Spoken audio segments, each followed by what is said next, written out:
अम्बुबाची क्या है, माँ कामाख्या क्या है, अम्बुबाची मेला क्या है, मैं उतना ही आपको समझाऊंगा जितना आप समझ सकते हो in a very simplified form, and जितना मेरा गुरुओं ने मुझे समझाया है, जितना मैं रिसर्च किया हूँ उस बेसिस पे मैं कोशिश करूंगा आपको समझाने का। देखिए, अम्बुबाची को समझने के लिए पहले समझना होगा माँ कामाख्या को, एंड माँ कामाख्या को समझने के लिए उनका रूप को समझना होगा, उनका आइकोनोग्राफी को समझना होगा। उनका जब रूप को आप देखते हैं, आइकोनोग्राफी को समझते हैं, तो देखिएगा कि हर देव या देवी को विराज करने के लिए एक आसन चाहिए होता है, एंड उनका आसन है, देखिएगा आप, शेर, शेर के ऊपर महेश्वर पराशिव, उसका नाभि से निकला हुआ एक कमल, उसके ऊपर माँ कामाख्या विराजी हुई है। दैट शेर इज विष्णु, उनके ऊपर है पराशिव, एंड वो जो कमल पे, वो जो नेवल से जो कमल निकला है, दैट इज ब्रह्मा। तो ये तीनों का टोटल अलाइंड शक्ति जरूरी होता है कि उनका आसन बनने के लिए कि वो विराज कर सके। तो इससे आप समझ सकते हैं कि माँ कामाख्या कितना पावरफुल है।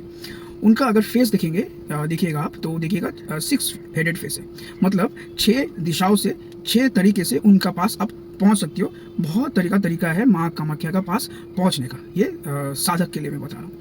एंड उनका 12 हैंड्स है, साथ में शस्त्र है, एंड हर उनका फेस में ना 3 नयन है।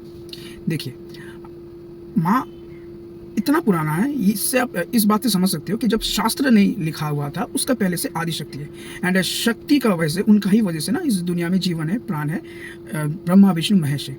10 महाविद्या का जो शक्ति है उसका फोकल पॉइंट है माँ कामाख्या। माँ कामाख्या के थ्रू पूरा कलेक्टिव शक्ति हर 10 महाविद्या को मिलता है।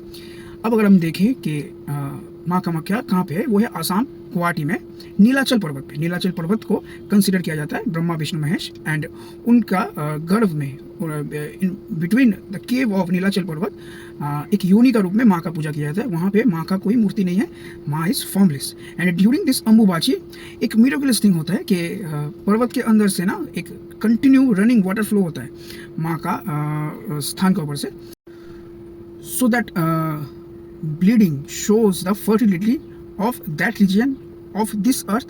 आपका जिंदा होना, मेरा जिंदा होना, एंड यूनिवर्स को चलाने का शक्ति को शो करता है वो ब्लीडिंग। इस वक्त ना आपके लिए वहाँ पे अननेसेसरी घूमना बहुत ही ज़्यादा हानिकारक हो सकता है। अम्बुबाची मेला इज नॉट ए नॉर्मल मेला जहाँ पे मेरी को राउंड हो एंड कोई फुचका वाला हो आपको फुचका खिलाने के लिए बैठा हुआ है।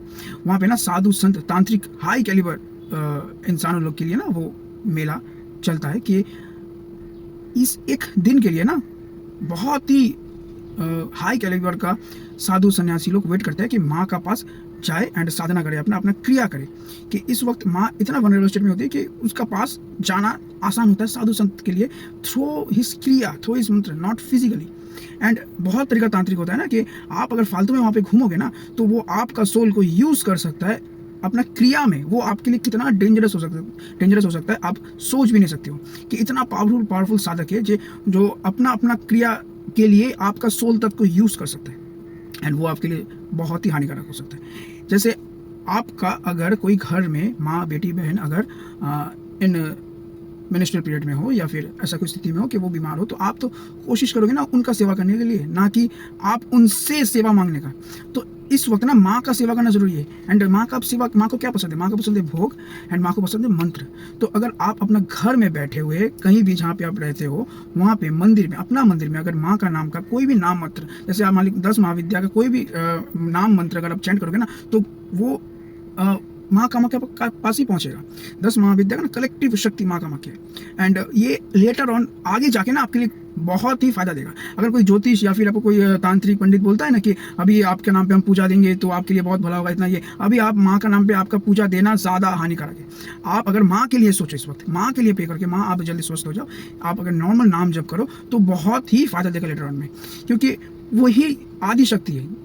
किसी को अगर अपना कुल देवी को बारे में ना पता हो ना, जो शाक्त जिनका वंश में शाक्त महाविद्या में से कोई भी एक काली का रूप का अगर ये रहा होगा, अगर आपको पता नहीं होगा कि कौन है मेरा कुल देवी, माँ कामाख्या का पूजा करने से अपना कुल देवी का पूजा का बराबर होता है। किसी को अगर अपने कुल देवी के बारे में ना पता हो ना तो माँ कामाख्या का पूजा करना उनके लिए बहुत श्रेष्ठ होता है, एंड उनको आप कुल देवी मान के पूजा कर सकते हो।